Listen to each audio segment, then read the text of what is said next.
Randy telah memimpin Sandiga Group selama bertahun-tahun.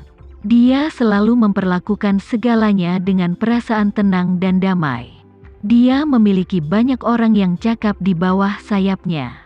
Kebanyakan hal dapat diselesaikan oleh orang lain, jadi dia tidak perlu mengkhawatirkannya sama sekali. Putri Bramasta tidak percaya bahwa telepon itu ada hubungannya dengan Sandiga Group. Mungkinkah sesuatu benar-benar telah terjadi pada Dirga? Dia menjadi lebih bingung hanya dengan memikirkannya. Dia mengangkat telepon lagi dan siap menelepon Dirga. Namun, panggilan Dirga datang lebih dulu. Putri Bramasta sangat bersemangat hingga tangannya gemetar. "Kakak, kamu di mana? Apa yang kamu lakukan? Apa masalahnya?" Suara Dirga datang dari ujung sana. Suaranya terdengar sangat menyedihkan dan menyedihkan yang pasti akan membuat hati seseorang sakit. Meskipun Dirga tidak terdengar, dia akhirnya berbicara di telepon dengannya. Putri Bramasta menghela napas lega.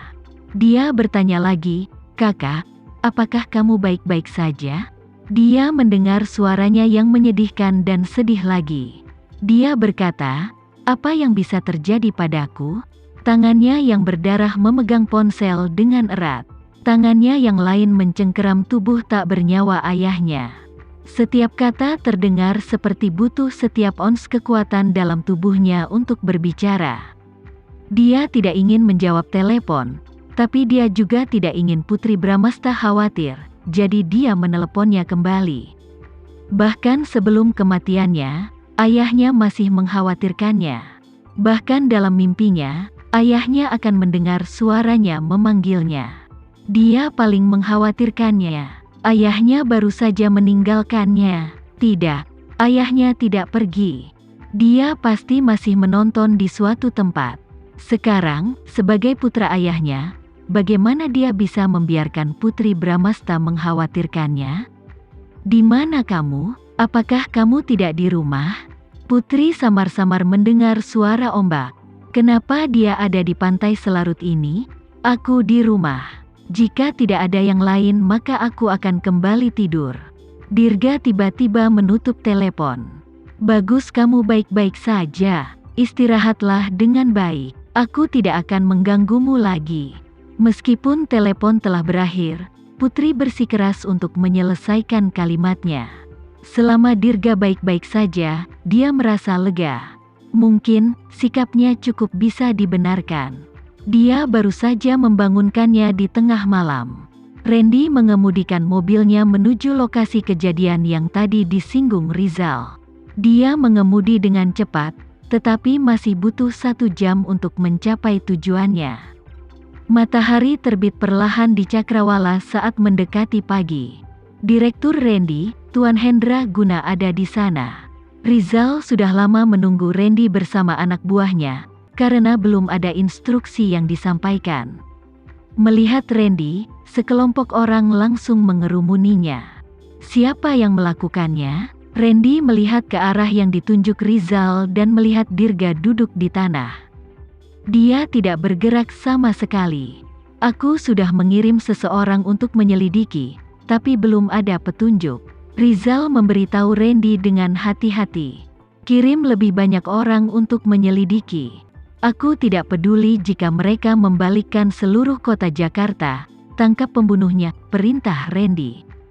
Dia melanjutkan, "Aku menyuruhmu untuk mengawasi mereka. Apakah kamu mengawasinya hanya setelah dia meninggal?" Randy tidak meninggikan suaranya, tapi itu membuat semua orang merinding. Mereka yang mengenalnya akan mengerti bahwa bos mereka sedang marah. Mereka semua menundukkan kepala dan tidak berkomentar lebih lanjut. Randy tidak menghiraukan mereka. Dia menarik napas dalam-dalam dan berjalan menuju Dirga. Dia hanya beberapa kaki jauhnya dari Dirga.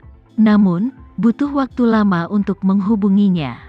Dia berdiri di belakang Dirga dan akhirnya melihat baik-baik Hendra Guna. Tubuh Hendra dipenuhi banyak luka, memar, dan bekas luka. Dia tidak terlihat baik. Randy tinggal di belakang Dirga untuk waktu yang lama. Dirga tidak memperhatikannya. "Ayah, bangun." Aku akan membawamu menemui putri. Dirga memeluk tubuh sedingin es ayahnya dan bergumam. Dia melihat ke depannya dengan tatapan kosong, seolah-olah jiwanya telah diambil. Randy sudah mengenal Dirga selama bertahun-tahun, tetapi dia belum pernah melihatnya seperti ini sebelumnya.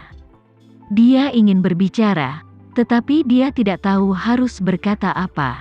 Kamu mendapatkan apa yang hilang darimu, tetapi kemudian kamu kehilangan apa yang kamu dapatkan. Dalam waktu sesingkat itu, Dirga telah mengalami penebusan, kehilangan, dan segala sesuatu di antaranya. Dia masih berbau kebahagiaan bahwa ayahnya telah kembali. Tak lama kemudian, ayahnya dibawa pergi lagi untuk selamanya kali ini. Itu lebih dari yang bisa dia tangani. Setelah sekian lama, Randy membuka mulutnya dan berkata, "Dirga." Suaranya membuat Dirga keluar dari kesedihannya sejenak. Dia mengangkat kepalanya dan menatap Randy dengan sengit. "Kita tidak bisa berbuat apa-apa sekarang.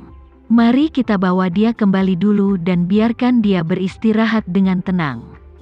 Randy melihat bahwa Dirga menatapnya seolah-olah dia adalah pembunuhnya.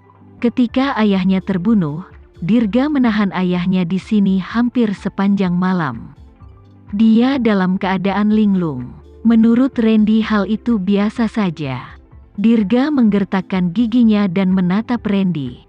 Matanya suram tapi tajam. Jika tatapan bisa membunuh, Randy pasti sudah mati. "Direktur Randy, kami tidak menemukan petunjuk apapun." Seseorang di bawah perintah Rizal melapor ke Randy. Mendengar suara yang aneh namun akrab ini, Dirga menoleh untuk melihat pria itu.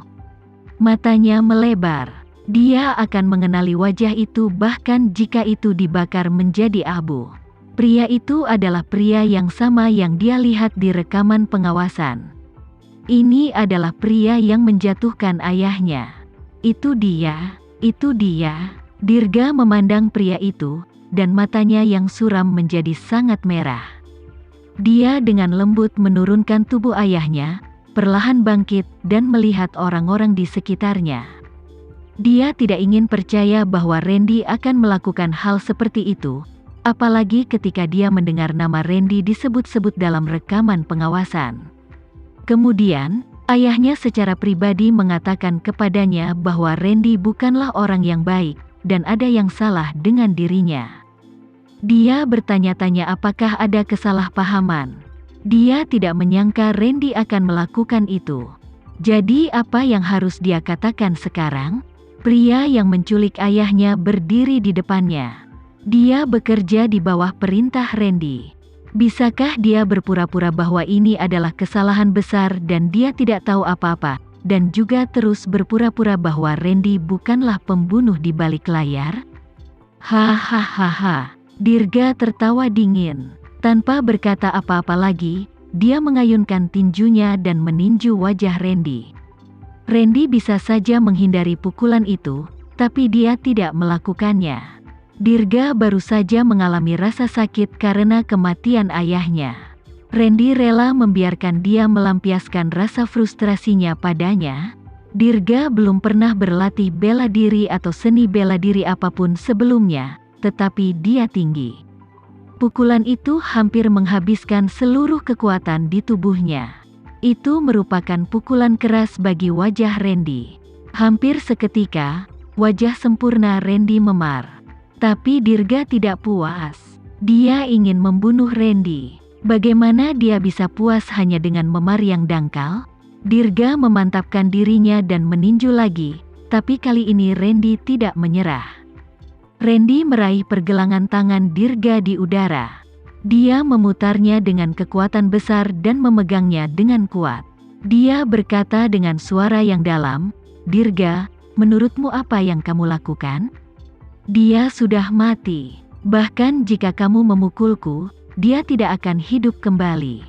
Randy memiliki karakter yang sangat dingin dan rasional. Pria itu sudah mati, jadi kita harus fokus pada pengiriman yang tepat agar dia bisa beristirahat dengan tenang. Hal yang benar untuk dilakukan adalah menemukan pembunuhnya dan membawanya ke pengadilan. Itu adalah hal yang benar untuk dilakukan bagi Hendra. Bajingan, beraninya kamu mengatakan omong kosong seperti itu. Kamu akan mati bersamanya. Dirga menendang dan menjerit, tetapi tidak ada tendangan dan pukulannya yang melukai Randy. Dia hanya bisa menyaksikan tanpa daya ketika pembunuh ayahnya berdiri di depannya, namun dia tidak bisa berbuat apa-apa padanya. Randy meraung, "Dirga, ada apa denganmu? Apakah kamu gila?" Dirga mencibir, "Gila? Ya, kenapa aku tidak menyadarinya lebih cepat? Jika kamu, Direktur Randy, mengatakan bahwa aku gila, aku pasti gila." Ketika dia melihat ayahnya berlumuran darah, Dirga kehilangan akal sehat. Dia tidak bisa lagi berpikir jernih. Dia hanya bisa mempercayai apa yang dia dengar dan lihat.